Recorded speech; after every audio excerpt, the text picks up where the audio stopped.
안녕하세요. 저는 말뿐인 가족은 아무 쓸모없다고 여기는 60대 남자입니다. 피는 물보다 진하다라는 말을 흔히들 하지만 그저 피가 섞였다고 다 가족일까요?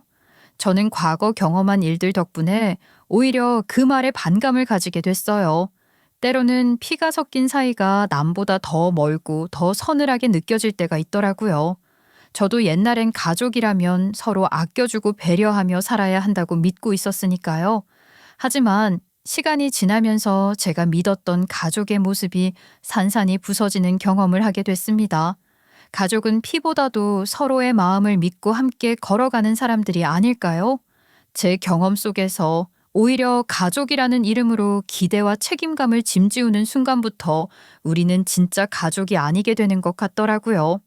저는 오늘 이런 가치관을 갖게 된 계기가 된 경험을 오늘 여러분께 들려드리려고 합니다. 저는 결혼 정년기에 부모님이 소개해준 사람과 결혼했습니다. 그땐 결혼이라는 게 다 그런 줄 알았어요. 서로 맞춰가며 사는 거라고. 그런데 살아보니 우리는 도무지 맞지 않더군요. 대화도 안 통하고 서로 원하는 방향도 달랐죠. 결국 우리는 이혼하게 됐고 그 과정에서 아들은 전처가 키우게 됐어요. 비록 제가 아이를 키우는 건 아니지만 최대한 시간을 내서 아이를 자주 보려고 노력했죠. 그리고 저는 다시 결혼 같은 거는 하지 말아야겠다고 마음을 굳혔습니다. 그런데 인생이 그렇듯 계획대로 되는 건 없더라고요. 이혼한 지 3년쯤 지났을 때였나 제 회사에 새로운 격리 직원이 들어왔습니다. 그때 만난 사람이 지금의 제 아내예요. 비록 부하 직원이지만 나이 차도 많이 나지 않고 똑같이 결혼했다가 혼자가 된 처지였기 때문에 서로 통하는 부분이 많았어요. 처음에는 단순한 호의에서 시작했어요. 우리는 퇴근 후 자주 만나 커피를 마시며 서로의 이야기를 나누었고 아내의 웃음 속에 숨겨진 슬픔과 강인함을 알게 되었죠. 그러면서 저는 점점 아내에게 끌리기 시작했습니다. 아내 역시도 저와 함께 있을 때 마음이 편안해진다고 하더군요. 그렇게 우리는 점점 가까워졌고 어느 순간 서로의 존재가 큰 위로가 된다는 것을 깨달았습니다. 우리는 연애를 시작했죠. 어느 날 아내가 자신의 어려웠던 과거를 조심스럽게 털어놓았어요. 그동안은 남편이 병으로 세상을 떠났다는 식으로 말했는데 사실은 그게 아니라 사업 실패로 비관하여 스스로 세상을 떠났다고 해요. 죽은 남편이 빚을 남기고 떠났는데 남편이 사업을 하면서 아내의 명의로 대출까지 받았다는 이야기를 듣고 마음이 아팠어요. 그녀의 지난 삶이 얼마나 힘들었을지 생각하니 더욱 안타까웠죠. 그래서 저는 아내의 빚을 갚아주기로 결심했습니다. 아내는 처음에는 미안해하고 부담스러워했지만 저는 오히려 아내와 함께하는 시간이 행복했습니다. 빚을 갚아준 것도 단지 금전적인 문제를 해결하기 위해서가 아니라 아내가 조금이라도 가벼운 마음으로 새로운 시작을 할 수 있기를 바라는 마음에서였죠. 그렇게 우리는 서로를 의지하며 점차 마음을 열게 되었고 결국 자연스럽게 결혼이라는 결실을 맺게 되었죠. 결혼한 지 3년 정도 지났을 무렵 전처에게서 연락이 왔습니다. 이젠 그 연락도 낯설더라고요. 그런데 아들을 다시 맡아줄 수 없겠냐고 하더군요.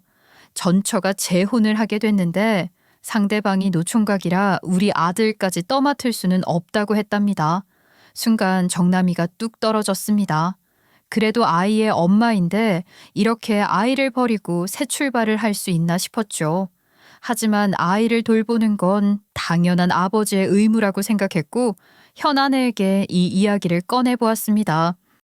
여보, 내가 할 이야기가 있어. 좀 무거운 얘긴데 들어줄 수 있을까? 무슨 일이야? 그렇게 심각한 얼굴 하니까 나도 긴장되네. 무슨 일이든 얘기해봐. 전처한테서 연락이 왔어. 우리 아들 준우 있잖아. 걔를 다시 내가 돌봐줄 수 없겠냐고 하더라고. 전처가 재혼을 하는데 상대방이 아이까지는 못 받아들이겠대. 아이고, 그렇구나. 준우 입장에서는 얼마나 상처가 될까. 엄마가 재혼한다는 이유로 같이 살 수 없다니. 그래서 말인데 난 준우를 우리가 맡아서 키웠으면 어떨까 하는데 내가 아빠니까 말이야. 하지만 당신의 의견도 중요하잖아. 당신도 그동안 고생했는데 또 우리 생활이 많이 달라질 수도 있고. 여보, 그건 고민할 필요 없어. 난 괜찮아. 그 아이는 당신 아들이잖아? 이제 우리 둘이서 잘 키우면 되지. 난 이미 마음의 준비가 됐어. 뭐 아이도 새로운 가족을 원할 테니까 우리가 잘해주면 될 것 같아. 정말로? 아이고, 정말 고마워, 여보. 사실 나 진짜 많이 걱정됐어. 당신이 힘들어할까 봐. 그런데 이렇게 말해줘서 너무 든든해. 아유, 뭘 또 그래. 우리가 가족이잖아. 이제 그 아이도 우리 가족이니까 걱정 마. 잘 키우면 돼. 난 아이랑 잘 지낼 자신 있어. 그럼 이번 주에 전초랑 얘기해서 데려오기로 할게. 아이도 우리가 기다리고 있다고 알면 좋겠지. 당신 덕분에 한결 마음이 놓인다. 그래, 당신도 마음 너무 무겁게 가지지 말고 우리 다 같이 행복하게 살면 돼. 내가 많이 도울 테니까. 그렇게 우리는 아들을 다시 우리 품에 데려오게 됐습니다. 준우는 처음에 낯을 가리긴 했지만 그래도 천천히 잘 적응해 갔어요. 아내도 준우에게 따뜻하게 대해주었고 준우도 조금씩 마음을 열더군요. 저는 중학생인 우리 아들이 얌전히 잘 지내는 줄만 알았습니다. 그런데 폭설주의보가 내려진 어느 날이었어요. 저는 직원들에게 일찍 퇴근하라고 시켰고 저도 일찍 집으로 돌아갔습니다. 그런데 현관문 앞에서 충격적인 광경을 목격하게 됐습니다. 제 아내가 준우에게 쫓겨나고 있었던 겁니다. 아내는 눈발 속에서 문 앞에 서 있었고 준우는 그 앞에서 소리치고 있었어요. 너 같은 여우 같은 년이 우리 집에 들어와서 우리 아빠 꼬셨지? 당장 나가라고! 준우야, 왜 이러니? 엄마가 뭘 그렇게 잘못했니? 우리 서로 잘 지내려고 했잖아. 너도 아빠도 행복하게 지내길 바라셔서 난 노력하고 있는 거야. 잘 지내긴 뭘 잘 지내. 씨. 네가 우리 집에 들어오고 나서부터 내 인생 엉망됐어. 너 같은 여우 같은 년은 우리 집에 있을 자격이 없다고. 아, 당장 꺼지라고. 준우야, 제발 그렇게 말하지 마. 나는 정말 너를 가족처럼 생각하려고 하고 있어. 네가 얼마나 힘들었는지 알아. 그래서 너한테 더 잘해주고 싶어서 이렇게 노력하는 거라고. 우리 같이 조금씩 노력해보자. 응? 노력? 그딴 노력 필요 없어. 너 아무것도 모르는구나. 네가 무슨 수를 쓰든 나한테 아무 소용 없다고.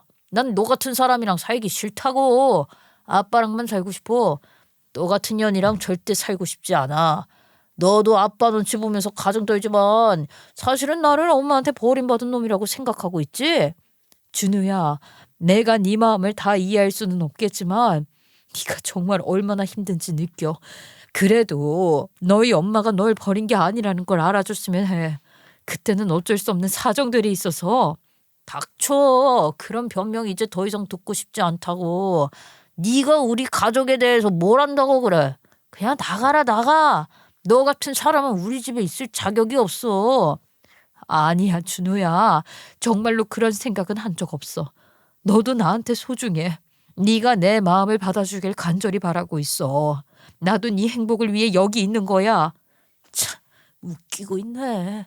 네가 내 행복을 위해 여기 있다고? 네가 내 인생을 망쳐놓고 뭔 헛소리야. 나가라고 했다. 당장 나가. 오준우, 너 이 자식 지금 뭐 하는 거야? 제 목소리를 들은 아들은 몹시 당황한 듯 했어요.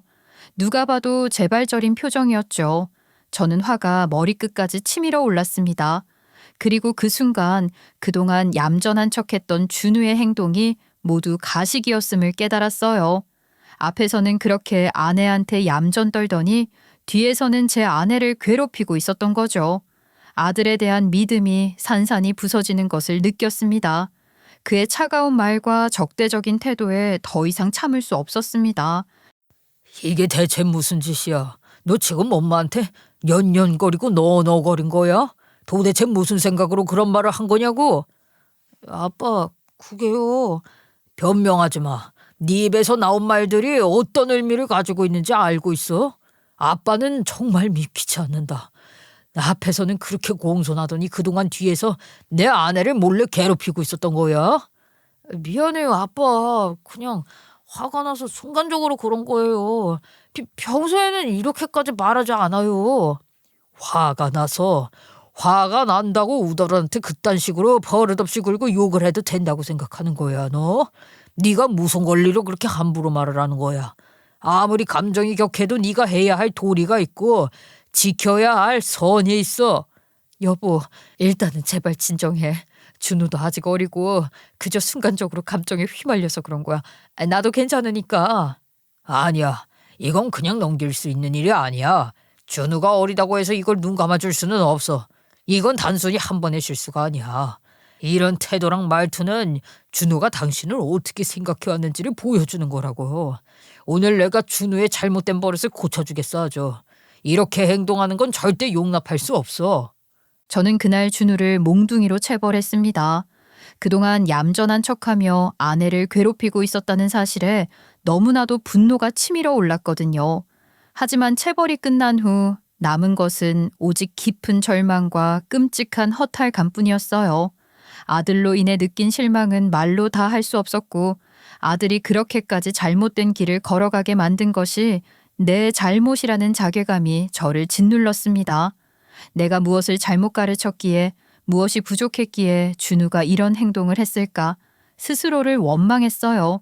아내에게 왜 이걸 말하지 않았냐고 물었을 때 아내는 애가 생모에게 버림받고 새 엄마와 사는 것이 얼마나 힘들겠냐며 준우를 이해하고 참아주려 했다고 했어요. 그 말을 들으며 마음이 찢어질 듯 아팠습니다. 아내의 상처를 생각하니 나의 무능함이 더욱 크게 느껴졌고 내가 지키고 싶었던 가족, 보호하고 싶었던 사람들에게 내가 상처를 준 건 아닌지 깊이 후회하며 가슴을 쳤습니다. 그 이후로 저는 준우를 더 엄하게 가르치기로 했어요. 집에는 CCTV까지 설치했어요. 준우가 아내에게 함부로 대하지 않는지 감시하려고요.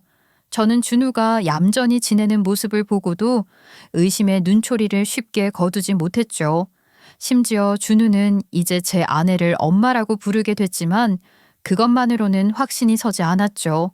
CCTV를 없앤 건 3년이 지난 후였어요. 그리고 그 뒤에도 CCTV를 몰래 다시 설치해서 준우가 제 아내를 함부로 하지 않았는지 다시 확인했어요. 다행히 준우는 내 아내에게 예의 바르게 행동하더군요. 저는 한숨을 쉬며 이제는 정말 없애도 되겠다고 생각했어요. 물론 그 과정에서 힘든 점도 많았습니다. 아내에게 짐승처럼 구는 준우의 모습을 보며 그 책임이 전적으로 저에게 있다는 생각이 들었어요. 그 이후로 저는 준우를 더 엄격하게 키우기로 결심했어요.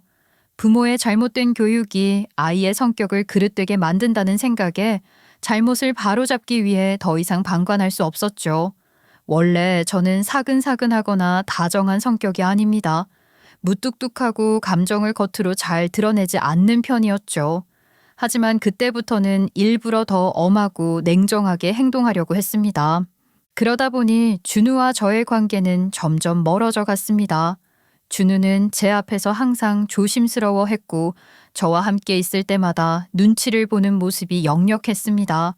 그 모습을 볼 때마다 저 역시 마음이 무거웠어요. 아버지와 아들이라는 관계 안에서 따뜻함보다는 긴장과 두려움이 자리 잡고 있다는 사실이 제 마음을 쓰리게 했어요. 그럼에도 불구하고 저는 아이를 바른 길로 이끌어야 한다는 책임감 때문에 냉정함을 유지할 수밖에 없었어요. 제 감정을 숨기고 준우에게 다가가지 않으려 했던 것은 그를 위한 길이라고 믿었죠. 세월은 빠르게 흘러갔어요. 우리 아들도 어느덧 사회인이 되어 직장에 들어갔죠. 저는 아들이 몇 년간 직장을 다니다가 안정된 시기에 좋은 짝을 만나 결혼하길 바랐어요. 그런데 아들이 제 생각보다 너무 일찍 30도 안 돼서 같은 회사 여직원과 결혼하게 되었습니다. 아들이 28살, 며느리가 23살의 말이에요. 흔히 말하는 속도 위반이었죠. 며느리는 학벌도 그렇고 집안도 그렇게 썩 마음에 들지 않았지만 그렇다고 애를 포기할 수도 없는지라 어쩔 수 없이 결혼시켰어요. 이렇게 빨리 결혼하니 모아둔 돈도 없을 테고 그래서 제가 전셋집을 얻어줬습니다. 이왕 결혼하는 거 잘 살길 바라는 마음에서였죠. 그 후 손주도 태어나고 며느리는 2년 정도 육아에 전념했습니다. 그러다 손주가 어린이집에 들어가자 다시 직장 생활을 하겠다고 하더군요. 저는 며느리가 일을 다시 시작하고 싶다고 해서 응원하는 마음이었어요. 그런데 문제는 며느리가 직장 생활을 하려면 시댁에 도움이 필요하다고 한 겁니다. 며느리 친정은 이미 며느리 오빠네 아이들을 돌봐주고 있어서 어렵다고 했고요. 그래서 매달 30만 원씩 성의를 표시할 테니 손주를 봐달라고 하더군요. 제 아내는 흔쾌히 도와주기로 했습니다. 손주를 하원시키고 며느리가 퇴근할 때까지 손주를 돌봐주는 일이었어요. 아내는 마음이 넓고 착한 사람이라 그런지 바로 수락했죠. 그런데 시간이 지나면서 아내가 집에 돌아오는 시간이 점점 늦어지기 시작했습니다. 저도 조금씩 불안해지더라고요. 그래서 어느 날 아내에게 물어봤습니다. 여보, 요즘 왜 이렇게 늦게 들어와? 애들 데려다 주면 바로 와야 하는 거 아니야? 아, 그냥 애들 야근할 때도 있고 저녁 차려주고 오다 보니까 늦어지는 거야. 요즘 둘 다 바빠서 너무 힘들어 보이잖아. 힘들면 힘든 거지. 그게 왜 당신이 저녁까지 차려줘야 할 일이 돼? 당신의 애들 밥 차려주고 그럴 필요까지 있어? 그건 지들이 알아서 해야 할 일이지. 아야, 알지. 나도 알아. 근데 애들이 워낙에 고생하는 걸 보니까 안쓰럽잖아. 나라도 좀 도와주면 좋겠다고 생각해서 그러는 거야. 여보, 당신도 좀 이해해줘. 이해는 무슨 이해야. 아, 당신 몸 상하면 그땐 누가 책임질 건데? 애들 도와주다 당신이 지쳐버리면 그건 어떻게 할 건데? 나야 괜찮아. 애들이 워낙에 열심히 살고 있으니까 조금이라도 도와주는 게 맞다고 생각해. 당신은 너무 엄격해. 우리 애들도 다 잘해보려고 하는 거잖아. 엄격한 게 아니야. 이건 선을 정하는 거라고. 애들 도와주는 건 좋아. 근데 저녁까지 차려주고 그거 매일같이 하는 건 아니라고 봐. 당신은 손주만 보면 되는 거고 그 이상은 아니야. 알았어요, 알았어. 내가 너무 무리하지 않도록 할게. 너무 걱정 마, 여보. 그렇게 이야기를 나눈 후에도 정많은 아내는 여전히 손주를 돌본 후 저녁까지 차려주고 오는 일이 잦았습니다. 저는 아내한테 고마우면서도 미안한 마음이 들었죠. 저는 아들 내외에게 항상 너네 엄마한테 잘해라. 이런 사람 없다며 항상 신신당부하곤 했습니다. 하지만 저의 그런 조언은 정말 쓸모없는 것이었어요. 근로자의 날이었던 그날 며느리랑 아들이 둘 다 회사에 안 쉬고 나간다고 해서 저는 그러려니 했습니다. 그날 쉬는 회사들이 많긴 하지만 공휴일 날 부려먹는 회사들이 있으니 이상한 건 아니었죠. 그런데 근무하는 것을 넘어 심지어 그날 야근까지 한다고 하더군요. 뭔가 좀 이상하다는 생각이 들었지만 일이 바쁜가 보다 했어요. 그런데 10시가 다 되어 가는데도 아내는 집에 돌아오지 않았고 그래서 그날은 제가 직접 아내를 데리러 가기로 했습니다. 아내를 데리러 가기 위해 아파트 근처에 도착했을 때 멀리서 며느리와 아들이 함께 걸어오는 모습이 눈에 들어왔어요. 처음에는 퇴근하고 함께 집으로 돌아가는 모습이라 생각했죠. 그런데 자세히 보니 뭔가 이상했습니다. 아들과 며느리의 복장이 평소 회사에서 퇴근할 때 입는 정장 차림이 아니라 캐주얼하고 편안한 옷차림이었거든요. 며느리는 미니스커트까지 입고 있었죠. 순간 머릿속에 여러 가지 불길한 생각이 스쳐 지나갔습니다. 뭔가 촉이 온 저는 차를 주차하고 서둘러 내려 아들 내외에게 다가갔습니다. 가까워질수록 아들 내외의 얼굴에는 당황스러움이 서려 있었고 저를 보자마자 표정이 굳어졌어요. 아들 내외는 어쩐 일로 오셨냐고 더듬거리며 묻더군요. 아들의 눈은 살짝 풀려 있었고 며느리 역시 눈을 피하는 듯 했어요. 불안한 기운이 감돌았습니다. 그때 코끝으로 술 냄새가 확 풍겨오더군요. 저는 아들 내외를 한동안 말없이 바라보다가 야근이라더니 회사에서 이런 복장으로 일하냐고 비아냥거렸죠. 그 말에 아들과 며느리는 서로 눈치를 보며 어찌할 바를 몰랐고 며느리는 슬쩍 아들의 팔을 당기며 뭔가를 말하려는 듯 했지만 그조차 어설펐습니다. 이제야 모든 퍼즐이 맞춰졌죠. 아들 내외는 일한다고 거짓말을 치고 실컷 놀다가 들어오는 길이었던 겁니다. 집에 들어오자마자 저는 더 이상 참을 수 없었습니다. 아내가 열심히 애들을 도와줬는데 정작 아들 내외는 우리를 그렇게 속이고 놀러 다녔다니 분노가 치밀어 올랐죠. 하이, 너네들 이게 대체 무슨 짓이야? 너네가 부모를 이렇게 속이고 놀러 다니면 되는 거냐? 아빠, 그게 그냥 조금 쉬고 싶어서 그랬어요. 죄송해요. 쉬고 싶으면 솔직히 말하고 쉬어. 그게 뭐가 어려서 거짓말을 해. 네 엄마가 얼마나 힘들게 손주를 돌보고 있는지 알기나 하냐? 너희들이 직접 해야 할 일을 네 엄마한테 떠넘기고선 너네는 놀러 나가서 술이나 마시고 다녀. 잘못했단 말로 끝날 일이 아니야. 보아하니 이런 일이 처음도 아니었을 것 같은데 대체 몇 번이나 그랬던 거야? 설마 전에도 이렇게 거짓말하고 놀러 다닌 적이 있는 거냐? 아들 내외는 저의 질문에 아무 대답도 못했습니다. 눈을 마주치지 못하고 고개를 숙인 채 가만히 서 있었어요. 아들 내외의 어깨는 딱딱하게 굳어져 있었고 마치 무슨 말을 해야 할지 모르는 사람들처럼 말을 잃은 듯했죠. 아내도 무겁게 침묵을 지키다가 아들 내외를 옹호하는 말을 했습니다. 여보, 그냥 이번 한 번만 눈 감아줘. 애들도 잘못한 거 알아. 내가 다 괜찮다니까. 당신이 괜찮다고 해서 넘어갈 일이 아니야. 당신도 그래. 대체 왜 이렇게 물러터졌어? 오전우, 너는 네 엄마한테 미안한 감정이 한 톨이라도 존재하긴 하는 거냐? 말만 엄마 엄마 하면서 부르면 다냐 이거야. 네 엄마가 니들 생각해서 그동안 도와준 거야. 그런데 네가 며느리랑 짝짝꿍해서 이따위로 네 엄마를 부려먹으려고 했다니. 내가 정말 너무 화가 난다. 다시는 안 그럴게요, 아빠. 정말 잘못했어요. 말만 그렇게 하면 뭐해. 이럴 거면 니들이 다 알아서 해.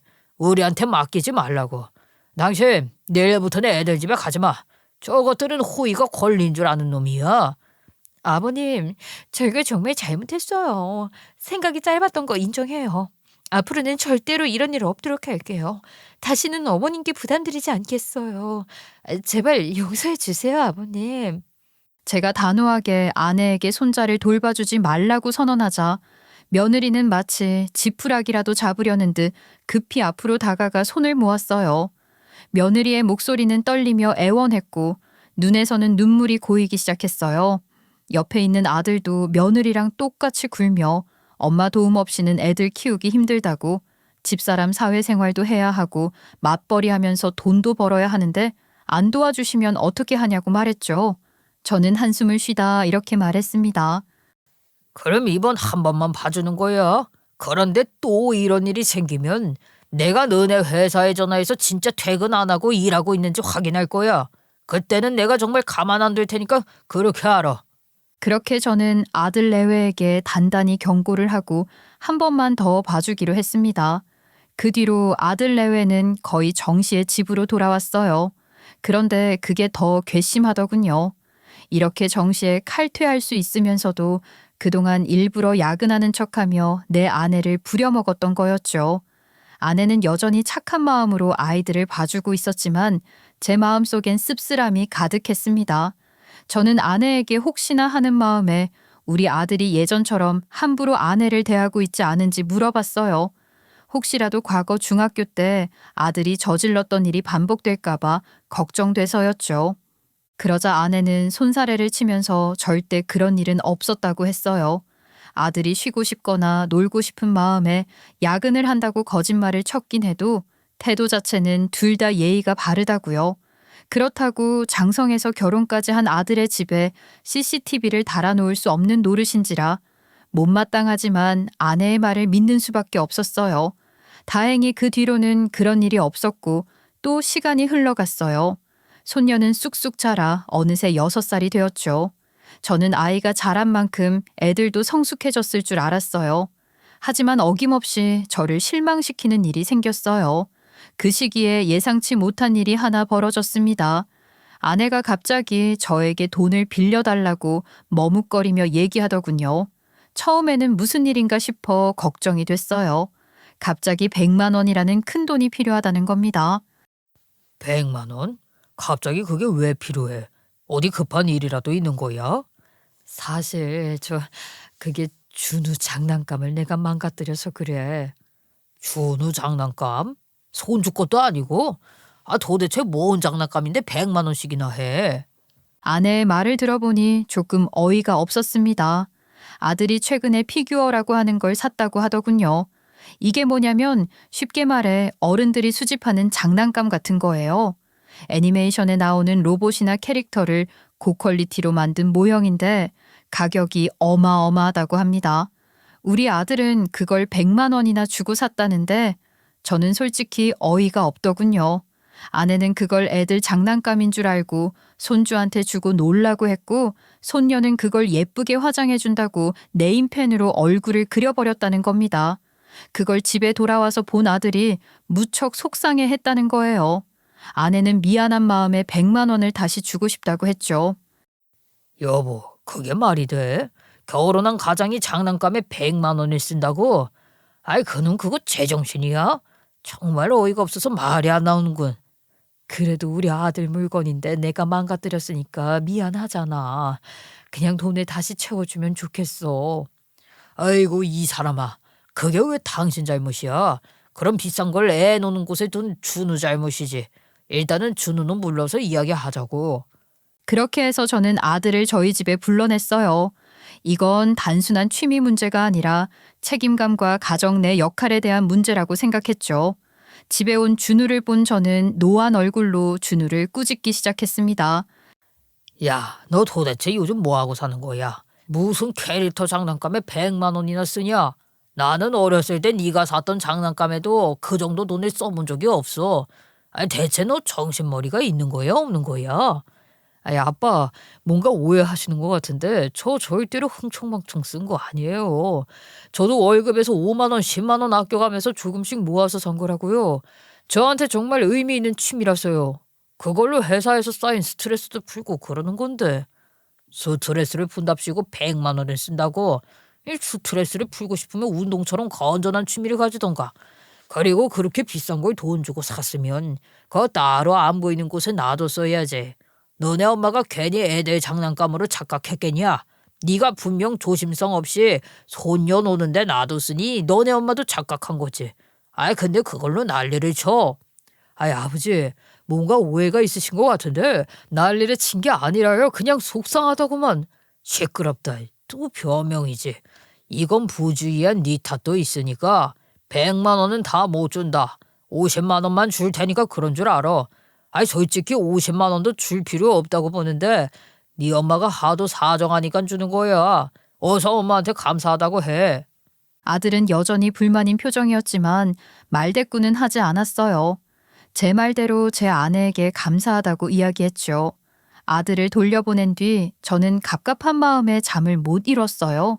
28살이면 요즘 세상치고 빨리 장가간 거긴 해도 어린 나이도 아닌데 왜 저렇게 철부지 같은가 싶었어요. 제가 부모님한테 전셋집 얻어서 살고 있으면 죄송한 마음에라도 한 푼이라도 열심히 모아서 스스로 제 집을 마련할 생각을 할 텐데 자기 취미 생활이나 생각하고 있다뇨. 우리 아들도 그 TV에서 나오는 엠진이 뭐니 하는 세대라 어쩔 수 없는 건가 등등 별별 생각이 다 들었어요. 하지만 이때만 해도 몰랐습니다. 이건 시작에 불과하다는 것을 말이죠. 그 사건이 지나고 2주 정도 지났을까요? 이상하게 그 사건 이후에 아내 얼굴이 점점 수척해져 갔습니다. 저는 무슨 일 있냐고 물어봤지만 아내는 그저 요새 잠자리가 뒤숭숭해서 잠을 설친다고만 하더군요. 하지만 저는 아내의 몸 상태가 눈에 띄게 나빠지는 걸 보고 있자니 가슴이 아팠어요. 그래서 보양식을 챙겨 먹이고 조금이라도 힘이 되게 하려고 마음먹었죠.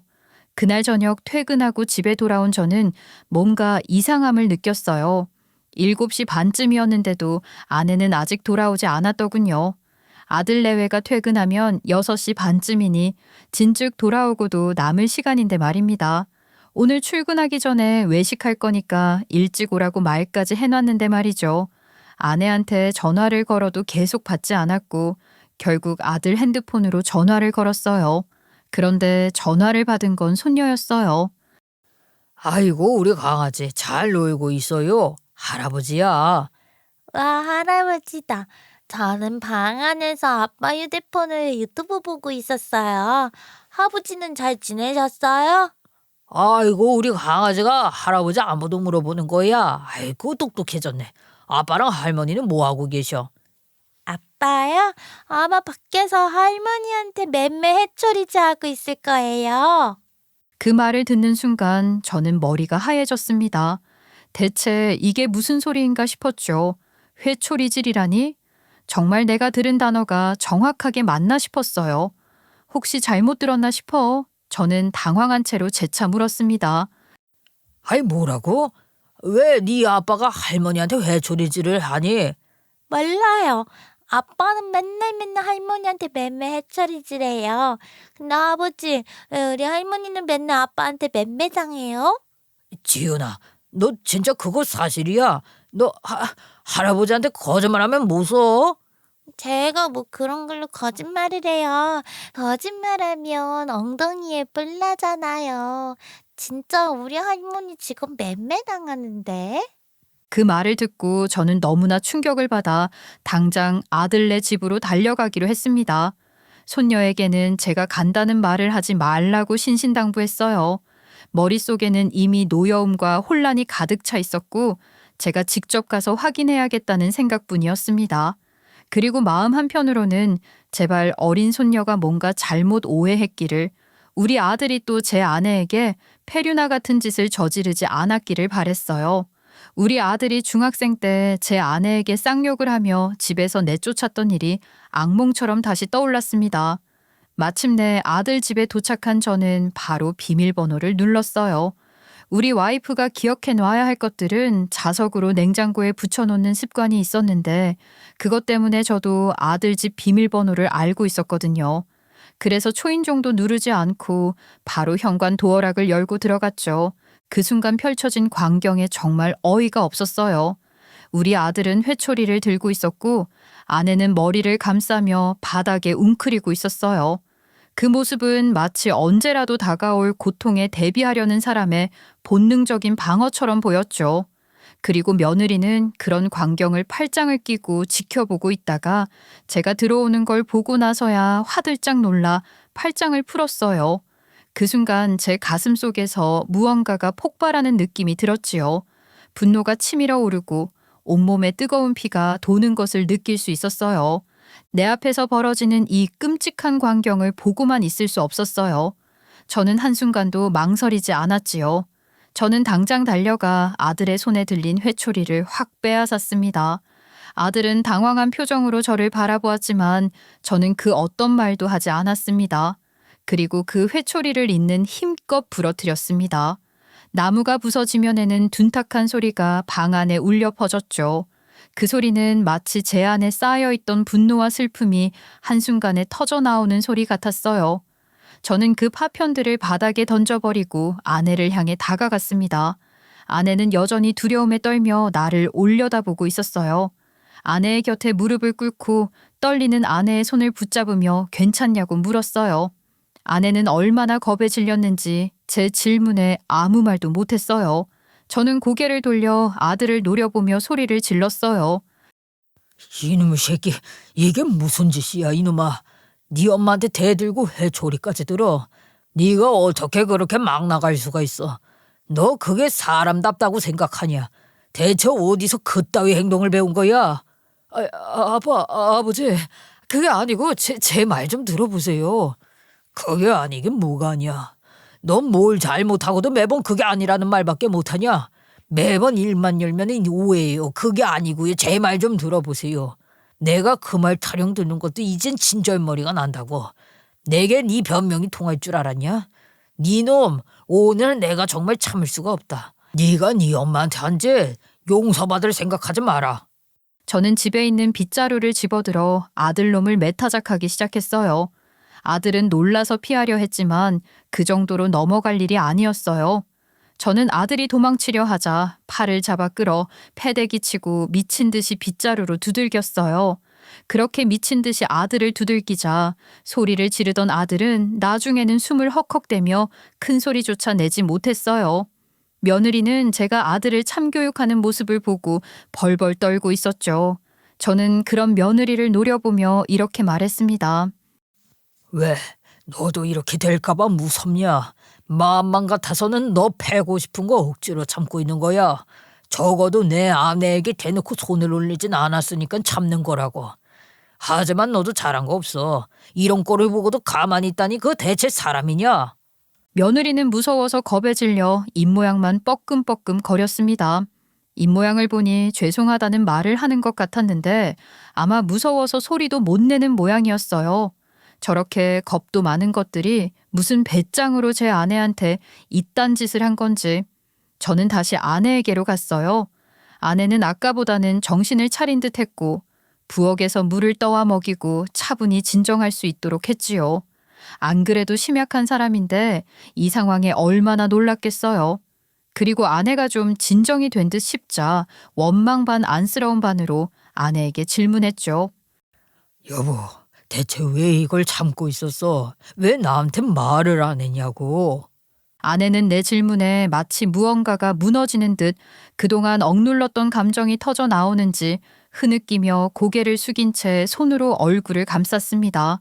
아내의 어깨가 가늘게 떨리는 걸 보니 그동안 얼마나 많은 걸 혼자 삼켜왔는지 그제야 비로소 실감이 났습니다. 아내는 심하게 떨리는 목소리로 천천히 입을 열었습니다. 사실 당신한테 생활비 받을 때 50만 원을 더 받았었어. 내가 생활비가 좀 부족한 것 같다고 이야기하니까 당신이 더 올려줬었잖아. 근데 그 돈을 우리 딸한테 쓴 거야. 내 친딸도 이혼하고 혼자 애를 키우고 있잖아. 그 애 좀 도와주고 싶어서 당신 몰래 조금씩 보태주고 있었어. 아유, 이 갑갑한 양반. 그런 일이 있었으면 나한테 직접 말했어야지. 내가 이해 못할 거라고 생각한 거야. 당신이 예전에도 내 빚도 갚아줬는데 어떻게 또 지원해달라고 말을 해. 우리 딸 시집갈 때 당신이 해준 것도 있는데 염치가 없어서 말을 못했었어. 아내는 이런 연유로 인해 몰래 50만 원을 본인 딸에게 주고 있었어요. 그런데 어느 날 이 사실을 아들에게 들킨 거예요. 아내가 아들 집에서 손주를 돌봐주던 중 핸드폰에 메시지가 뜬 걸 아들이 봤다고 합니다. 아내의 친딸은 죄송한데 50만 원 언제 보내주실 거냐고 문자를 보냈었다고 하더군요. 눈치가 빠른 아들은 당황해서 휴대폰을 숨기려는 아내의 모습을 보고 뭔가 이상하다는 걸 눈치챘답니다. 아들은 전업주부인 아내가 돈을 따로 가질 방법이 없다는 걸 알고 있었기에 결국 저의 돈을 쓰고 있는 게 아니냐고 추궁했고 아내는 모든 걸 실토할 수밖에 없었대요. 그 후로 아들은 예전의 성과를 다시 드러냈다고 해요. 그전에는 속으로는 얕잡아 보거나 살살 구슬려 이용했을지 몰라도 겉으로는 공손하게 대했는데 이제는 아내의 약점을 쥐고 나니 트집 잡을 거리 없이 더 거침없어졌다고 합니다. 어렸을 때와 달리 아들은 저와 같이 살지 않으면서 엄하게 다루는 제 눈치를 볼 필요가 없어졌고 그야말로 살판이 났다고 해요. 아들은 손주가 잘못한 것은 모두 할머니가 잘못 가르쳤기 때문이라면서 아내가 대신 혼나야 한다며 손주가 잘못을 저지를 때마다 대신 혼났다고 해요. 오늘도 손주가 저번에 어른용 장난감을 망가뜨린 벌로 회초리질을 당하고 있었다고 하더군요. 모든 이야기를 듣자 저는 이 짐승 같은 것들을 더 이상 가족으로 여길 필요 없다고 생각했어요. 저는 아들이 제 아내에게 그런 짓을 저지르고 난 후 체벌도 해보고 회유도 해보고 협박도 해보는 등 온갖 방법으로 아들을 바른 길로 인도하고자 했어요. 아버지로서의 책임을 다하고 싶었고 그 아이가 더 나은 사람이 되길 진심으로 바랐습니다. 하지만 아무리 노력해도 아들놈은 그 망할 본성을 고치지 못했어요. 그는 한 집안의 가장이 되어서도 여전히 무책임하고 이기적인 태도를 버리지 않았죠. 한때는 어떻게 해서라도 아들을 바로잡고 싶었지만 이제는 그런 마음조차 다 소진된 듯합니다. 아무리 부모라 해도 한계가 있는 법이니까요. 결국 저는 깨달았습니다. 아무리 피가 섞인 가족이라 해도 인간으로서의 최소한의 양심과 책임감이 없다면 남보다 못한 사이가 될 수밖에 없다는 걸요. 그동안 아들을 가족으로서 사랑하고 아끼려 애썼던 시간들이 헛되게 느껴졌습니다. 이제는 저도 저 망할 것들을 놓아주고 저 자신과 제가 사랑하는 사람들을 지켜야겠다는 생각이 들었어요. 저는 다시 자리에서 일어나 아들과 며느리에게 청천벽력 같은 선언을 했습니다. 너희들 당장 이 집에서 당장 나가거라. 더 이상 내 아내에게 손가락 하나라도 더 대게 하고 싶지 않으니까 너 같은 노년들은 이 집에 있는 한 내 아내는 불행해져. 난 너 같은 아들을 둔 적 없으니까 이만 2년권 차. 남남으로 살자는 얘기야. 아버님, 그게 무슨 말씀이세요? 아버님 소리는 집어치워. 난 너같이 역겨운 며느리 둔 적 없다. 준우 너 이놈 새끼도 너도 마찬가지야. 너도 더 이상 내 아내를 엄마라고 부르지 말고 부모 자식 간의 연 끊자고. 그리고 어차피 진심으로 엄마라고 생각해서가 아니라 내 눈치 보느라고 엄마라고 부른 거 아니냐? 아버지, 우리가 잘못한 건 알겠는데 손주가 불쌍하지 않으세요? 손주를 생각해서라도 우리를 내쫓으면 안 돼요. 손주 얘기는 꺼내지도 마. 내가 언제 손주를 내보내겠다고 했냐? 손주는 내가 돌볼 거다. 너희 둘만 나가라는 말이야. 네 엄마 괴롭히고 이런 짓까지 저질렀으면 이제는 책임을 져야지. 아들과 며느리는 잘못했다고 싹싹 빌며 애걸했어요. 아들은 무릎을 꿇고 울먹이며 눈물을 글썽거렸죠. 며느리 역시 제 발치에 엎드려 두 손을 모으고 연신 고개를 숙이며 말했죠. 저는 이제 지겨웠어요. 솔직히 이렇게 비는 모습이 자꾸 반복되니 가식으로만 느껴졌어요. 이 상황을 어떻게든 모면해보려는 바라게 지나지 않는 듯 보였죠. 아들이 엄마한테 사과하겠다고 벌벌 떨며 다가왔지만 저는 재빠르게 아들을 밀어냈어요. 내동댕이 쳐진 아들은 바닥에 넘어져 잠시 머뭇거리더니 저의 단호한 눈빛을 보고 더는 다가오지 못했어요. 저는 냉정하게 고개를 저으며 휴대폰을 꺼내 보였어요. 너희 둘이 무슨 말을 하든 이미 늦었다. 손주는 내가 지킬 거니까 그런 줄 알아. 너희들은 이 집에서 나가야 해. 그게 너희가 저지른 일에 대한 책임이다. 안 그러면 주거 침입죄로 경찰 불러도 괜찮은 거지. 이 집 전세는 내 명의로 되어 있어. 너희 둘이 나가지 않으면 경찰 불러서 고소할 거니까 알아서들 해라. 아버지, 이건 농담이 너무 지나치신 것 같던데요. 정말 경찰까지 부르실 필요는 없잖아요. 이놈이 이거 아직도 정신을 못 차렸나? 내가 정말 못할 것 같냐? 저는 보란 듯이 경찰에 전화를 걸어 신고했어요. 집안에서 난동을 부리면서 안 나가는 인간들이 있는데 좀 잡아가라고요. 그 모습을 보고 아들과 며느리는 현실이 믿기지 않는다는 듯이 벙찐 모습으로 바라보고 있었죠. 경찰은 10분도 안 돼서 금방 도착했는데 그제야 아들은 이 상황이 농담이 아니라는 걸 알게 됐죠. 경찰이 집에 도착하자 저는 경찰에게 상황을 설명했습니다. 제 집에서 나가라고 했는데도 나가지 않고 버티는 사람들이 있다고요. 저는 이 집의 소유자였고 이 사람들은 이제 더 이상 여기서 살 권리가 없다고 말했어요. 아들이랑 며느리는 자기는 이 집 식구다라면서 자기가 원래 살았던 사람들이라고 하소연했어요. 하지만 저는 이 집 명의자는 난데 쟤네들이 식구인 거랑 뭔 상관이냐고 항의했죠. 경찰은 우리가 가족 관계라는 걸 알자 난감한 표정을 지었어요. 하지만 저는 원칙대로 해달라고 했고 경찰은 아들과 며느리를 보며 죄송한데 나가셔야 할 것 같다며 이야기했어요. 경찰까지 그렇게 나오니 아들은 어떻게 할 도리가 없었습니다. 아들 내외는 울며 겨자 먹기로 짐을 챙겨서 집을 떠났죠. 저는 그 짐승 같은 것들이 떠나고 난 후 전셋집 도어락을 싹 다 바꾸고 비밀번호도 새 것으로 바꿨습니다. 애들이 다시 들어올 수 없도록 말이에요. 이 얌체 같은 것들은 제가 며칠만 지나면 화가 풀릴 거라 생각한 걸까요? 눈치를 봐가며 돌아온 아들 내외가 도어락이 바뀐 걸 보고 저에게 전화를 걸어왔어요. 아버지, 현관문 도어락이 완전 바뀌었어요. 설마 저희 못 들어오게 하시려고 그러신 거예요? 아니죠? 비밀번호 좀 알려주세요, 아버지. 왜 자꾸 같은 말을 하게 하는지 모르겠구나.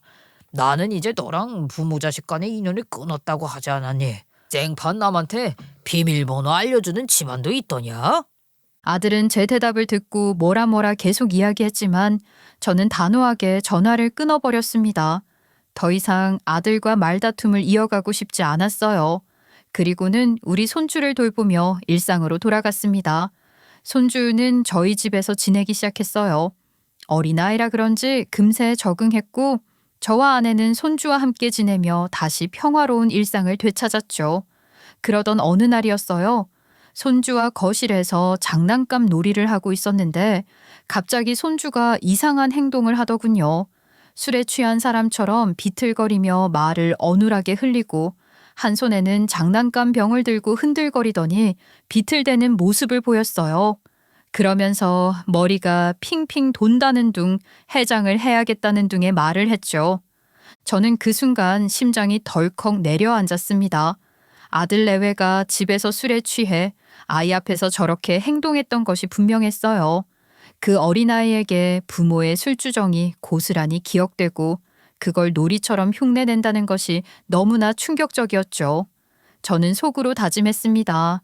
이 잡것들한테는 절대 손주를 다시 맡겨서는 안 된다고요.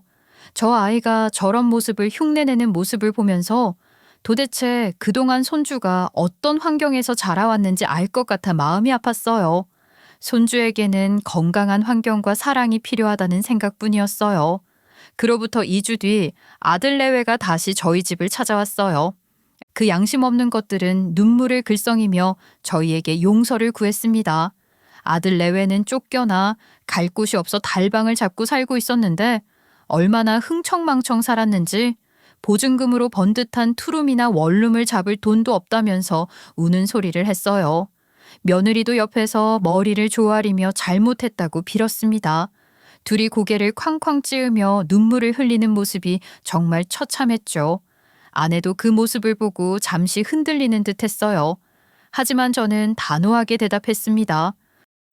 경찰을 다시 불러야겠냐? 아니면 이번에야말로 직업 침입죄로 고소당하고 싶은 거냐? 깜빵 갔다 오고 싶으면 그렇게 하든가.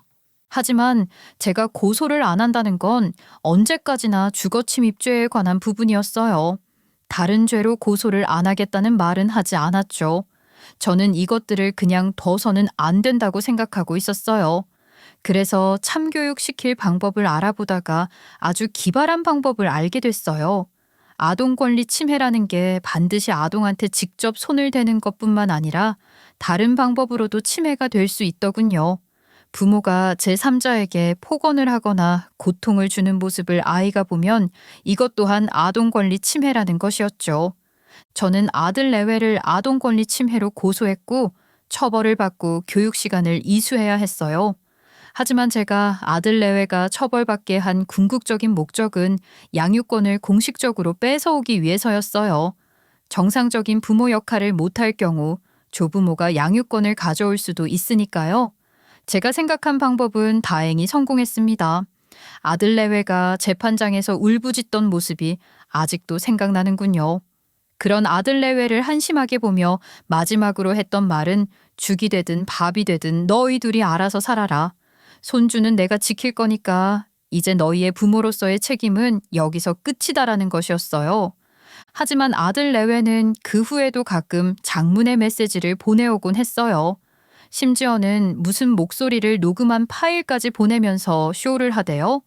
녹음 파일을 들으면 울먹이는 목소리로 이렇게는 못 살겠다며 호소하더군요.